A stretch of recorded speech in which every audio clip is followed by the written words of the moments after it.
Existe um ponto na vida em que a pessoa percebe que não é o mundo que está contra ela, mas algo invisível operando por dentro.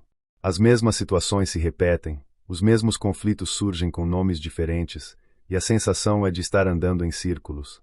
Nesse momento, muita gente busca técnicas, promessas rápidas, frases bonitas. Mas o método real de Louise Hay começa em um lugar bem menos confortável.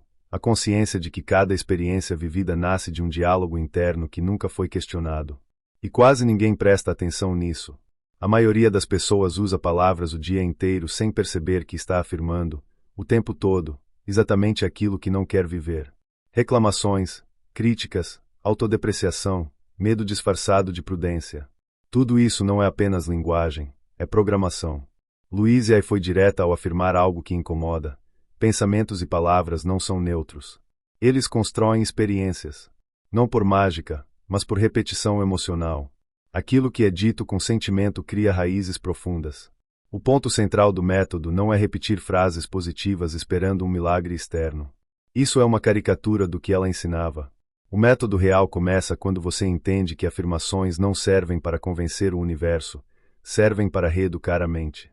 A mente aprende por repetição, emoção e identidade. Se durante anos alguém repetiu internamente "não sou suficiente", "a vida é difícil", "dinheiro não vem fácil", isso virou um acordo interno. Um acordo silencioso, mas ativo.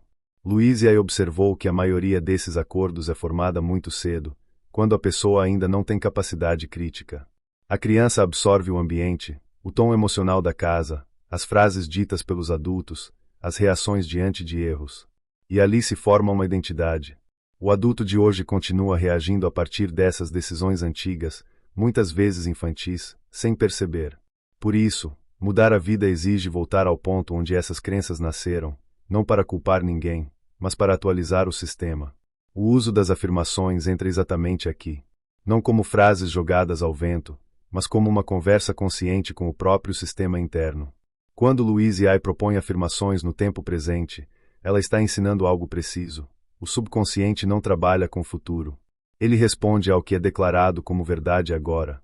Dizer "vou ser feliz" mantém a felicidade sempre adiada. Dizer "eu me permito sentir mais paz agora" começa a abrir espaço interno para essa experiência. Mas aqui está a parte que quase ninguém conta. Quando você começa a usar afirmações corretamente, o desconforto aparece. Emoções antigas vêm à tona. Resistência surge.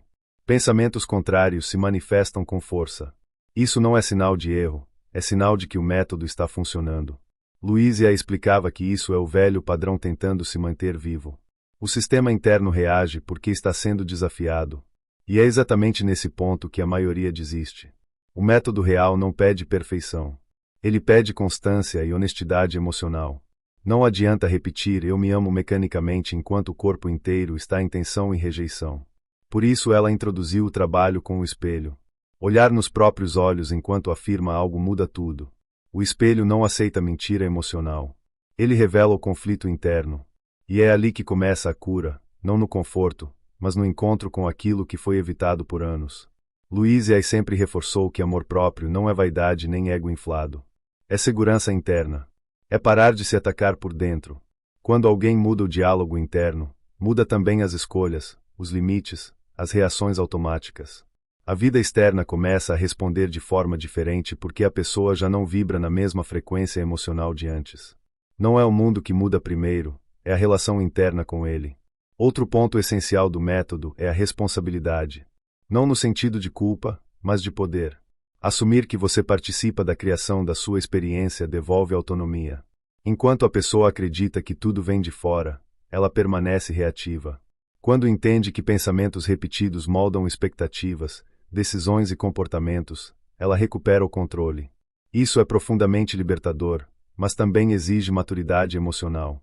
Louise Hay também deixou claro que afirmações não substituem ação. Elas alinham o terreno interno para que a ação certa seja possível. Uma pessoa que afirma merecimento começa a perceber oportunidades que antes ignorava. Alguém que afirma segurança emocional passa a se posicionar melhor em relacionamentos. O externo acompanha o interno, não o contrário. Essa é a lógica que sustenta todo o método. Há ainda um aspecto muitas vezes ignorado: a paciência com o processo. Assim como uma semente não vira árvore da noite para o dia, Uma nova crença precisa de tempo para criar raízes. Repetição sem expectativa ansiosa. Persistência sem cobrança excessiva. Luísa insistia que interromper o processo por não ver resultados imediatos é como arrancar a planta para ver se ela cresceu. A mente precisa de constância para aceitar um novo padrão como seguro. Quando o método é aplicado de forma correta, algo muda silenciosamente. A pessoa começa a reagir menos, a observar mais. Situações que antes geravam sofrimento perdem força. Decisões ficam mais claras. Não porque a vida ficou perfeita, mas porque o diálogo interno deixou de ser um campo de batalha. E isso impacta a saúde emocional, relacionamentos, prosperidade e até a forma como o corpo responde ao estresse. Louise não prometia uma vida sem desafios. Ela ensinava como atravessá-los sem se destruir por dentro. Afirmações, nesse contexto, são âncoras de consciência. Elas lembram quem você escolhe ser diante da experiência, não o que a experiência dita sobre você. Essa diferença muda tudo. Talvez a pergunta mais honesta não seja se afirmações funcionam, mas se você está disposto a abandonar as frases internas que sustentam exatamente a vida que você diz querer mudar. Porque o método real começa quando você percebe que cada palavra repetida com emoção é um voto silencioso a favor do seu futuro. E a questão que fica, sem resposta pronta, é simples e inquietante. Se suas palavras internas se tornassem realidade amanhã, você reconheceria a vida que criou como aquela que realmente deseja viver?